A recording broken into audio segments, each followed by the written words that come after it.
ఒక కప్పుడు పిండిలో ముద్దమంత ఉప్పు వేసుకొని తడిపి పక్కన పెట్టుకోవాలి. మినిమం 15 నిమిషాలైనా సరే. ఇట్లా తడిపి పెట్టుకున్న ముద్దని ఇట్లా షాంగులాగా తాల్చుకోవాలి.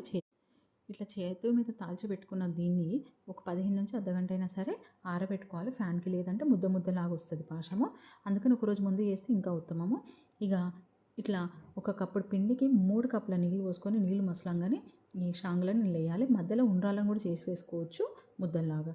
ఇప్పుడు పొడి పొడిగా ఇందులో వేసుకోవాలి. మనం ఎంతసేపు అయితే ఆరబెట్టుకుంటామో అవి అంత మంచిగా వస్తుంది అనమాట షాంగుల పాశం. అప్పుడప్పుడు కలుపుకుంటా మినిమం 20 నిమిషాలైనా కలుపుతూ ఉండాలి ఇది దగ్గర పడేంత వరకు. ఇది దగ్గర పడంగానే ఒక కప్పుడు పిండికి 3 కప్పుల నీళ్ళు, కప్పున్నర బెల్లం వేసుకొని బెల్లము పాకము వచ్చిన తర్వాత సిమ్లో పెట్టేసుకొని కలుపుతూ ఉండాలి. మినిమం 10 నిమిషాలైనా సరే బెల్లం అనేది షాంగులకు పట్టేలాగా ఉంచుకోవాలి. ఇట్లా దగ్గర పడ్డాక పక్కన ఒక బౌల్ పెట్టుకొని దాంట్లో 2 టేబుల్ స్పూన్ల నెయ్యి వేసుకొని నెయ్యి మసలంగానే ఇట్లా ఎండు కొబ్బరిని చిన్న చిన్నగా కట్ చేసుకొని కొంచెం ఎర్రగానే స్టవ్ ఆఫ్ చేసేసుకోవాలి.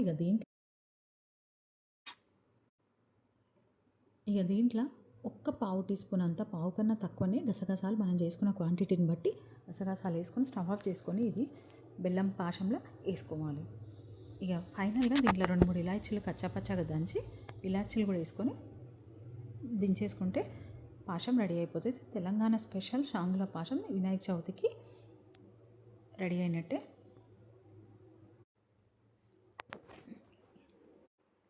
ఇప్పుడు స్టవ్ ఆఫ్ చేసేసుకొని కొంచెం దగ్గర పడిపోతుంది. ఇది చల్లగైన కొద్దీ దగ్గర పడిపోతుంది. నైవేద్యానికి ప్రసాదం ఇట్లా బౌల్లోకి తీసుకోవడమే.